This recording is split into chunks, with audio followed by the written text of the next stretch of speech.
About who? About Terry Funk? You know, I'll tell you an Al Snow story. What happened? Bondo, you want to hear an Al Snow story? Hulkster? You want to hear an Al Snow story, brother? You guys even see these people I'm pointing to here? You know what? I swear to you, I got lost coming here. I think I mentioned something about this on the broadcast. I didn't know there was a ferry that took you across the river. And I didn't know that if you missed the ferry, you had to drive an hour and a half around. These guys in Winnebago are like, yeah, it's every bit of an hour and a half. I was like, it's 800 feet away. It's going to take you an hour and a half. And lo and behold, it did.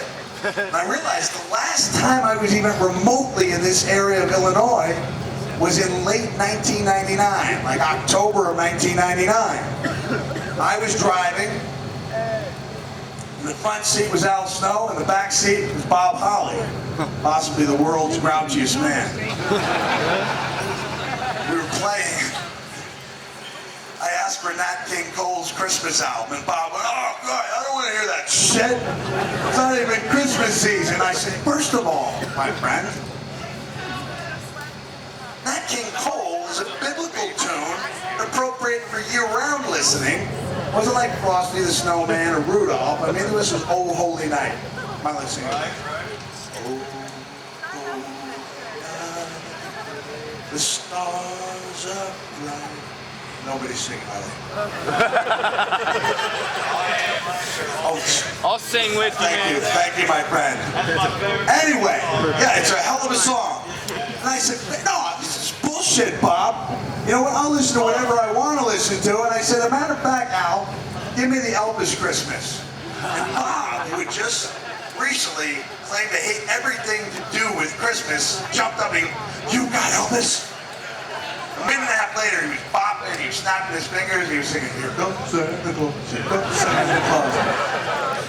And as coincidental as it seems, Bob found love or lust at just about that same time, right? With BB, right? I don't even know what her real name was, right?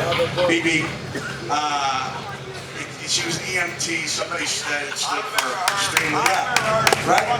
Yeah, she had huge knockers, she had big, she had BFTs, right, brother? She had a set of BFTs. And Bob was rightfully so in lust, and he liked me to tell that Santa Claus story. We were in Montreal in November, and at this time, I'll be honest with you, my knees were falling apart. I could barely move. My offense looked like an older Lou Albano. She was not good. May Lou Albano rest in peace. I needed to come up with cool things for my match. And while I was trying to think of cool things for my match that November afternoon in Montreal, I couldn't help but notice that Al Snow was getting dressed, and he was not wearing like a jock strap or underwear underneath his singlet. He was just putting the singlet on. I said, Al, what, you don't wear underwear under there? He was like, no, it shows lines on TV. I don't mean any disrespect to anybody out there, but that is so gay. So gay. We weren't even on television. It was an afternoon arena show. Sold out. It was an afternoon arena show. And then Bob came and said, tell that Santa Claus story. I said, just a minute. I had this little discussion with Bob. We hatched this plan. So a couple hours later, when Al came to the ring as my partner in an 8-way tag team match, it was me and Al, known collectively as the best friends, the biggest exaggeration in the history of the wrestling business. The Dudley Boys. It was Crash and Bob Holly. And it was Bradshaw and Proof. Oh yeah. Woo woo! So I had this talk with Bob, all right? And Al came to the ring back when he had that stupid "help me" written across his head, right? Like crazy people really write "help me" across their head. What he should have had written on that head of his was the words "lamb being led to slaughter," because that's essentially what Al was. He went to lock up with Bob, and Bob kicked him as hard as he could in the stomach. Not because he was angry, but that's because that's the way Bob Holly does things. People get out of wrestling matches with Bob and wish they were in street fights. He kicked out, boom, as hard as he could. Then he hooked him up for a suplex. Okay, he put one arm around his neck, the other arm on his wrestling tights. But before he picked him up in the air, wasn't tights, it was a singlet. Bob did this little something different on this particular afternoon. He took the singlet from one part of Al's leg, whoop, to the other. And then he lifted Al Snow high into the brisk November Montreal hockey arena air. Now there's a couple ways of giving a suplex. The way like the weak, horrible athletes like me do, where you drop it behind. But Bob had that what we like to call retard strength.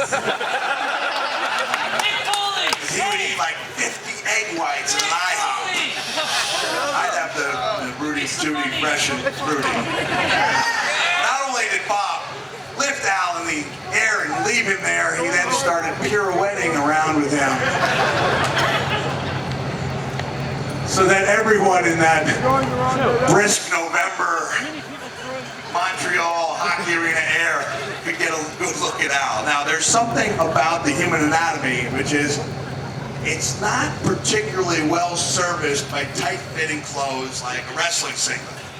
Like a wrestling singlet acts like a jockstrap to keep the guys warm and protected. And while it's good at doing that, it doesn't really showcase the male organ at its most flattering, which is why if any of you guys have ever played high school or junior high sports, which I feel sorry for you in the days of camera phones now, because nobody takes a shower anymore, right? But what I would do is I'd try to get that little quick secret tuck into just tuck it out so it looks a little bit like normal. Black guys have no idea what I'm talking about here. Unfortunately for Al, you want it? Damn right, right? Damn right! I'm gonna you know what? I'm gonna close with a story. You don't very often hear me drop the N-bomb or the F-bomb. I'm gonna drop them both in the same story. Just a minute. Just a minute. Not right now. I don't want to ruin this.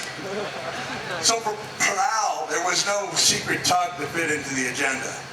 He was suspended high in the air, and there had been what George Costanza might call a significant bit of shrinkage. And Al hadn't subscribed to the new male phenomenon of grooming down there. So what I saw appeared to be this little tiny sparrow's egg inside a nasty vulture's nest. Should have been the greatest moment of my life, my ultimate conquest. Instead, I just felt kind of bad. I knew the truth was that I would not have looked in a similar situation a hell of a lot better.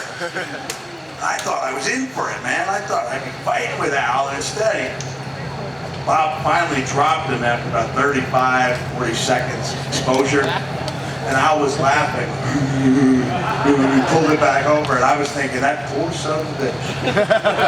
Poor son of a bitch. If he had seen what I just saw, there would be no laughter at all. I'm going to close with an N-bomb and an F-bomb combined, okay? Hope you guys don't mind. I'm just going to say, I don't know anybody's political leanings here, or if they care at all, but I wanted to participate in the process, so I got out there and part of Pennsylvania during a hotly contested race, and I went door to door for Senator Obama for 2 straight days.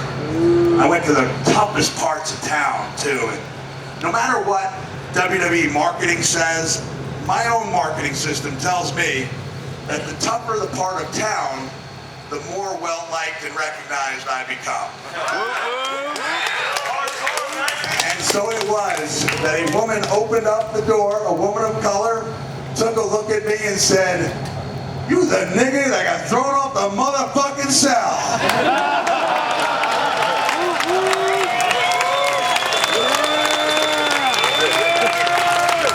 I don't know how many of you juggalos are into the old Charles Dickens movies, but I look like one of the carolers. I was just like...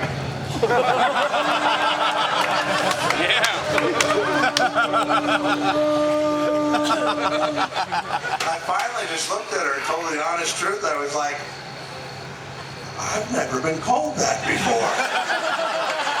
Hey, thanks a lot. Enjoyed it.